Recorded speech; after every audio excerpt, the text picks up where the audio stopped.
Okay, so here's one of the vents up high. Because we're slatted here, it's a little more difficult to make it flush, so we're kind of rearranging the way we have our screws set up. There, that's good and tight on the bottom. Solid all the way around.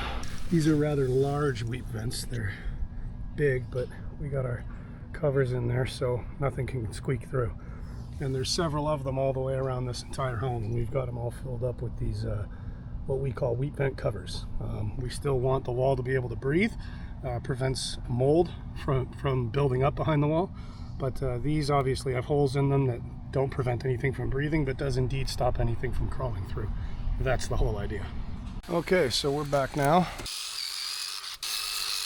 Make sure we're nice and tight. Okay, that's rock solid. That's a good vent. We got a couple more down the line here, but we're gonna get to it right now. More standard size wall vent here. That's solid.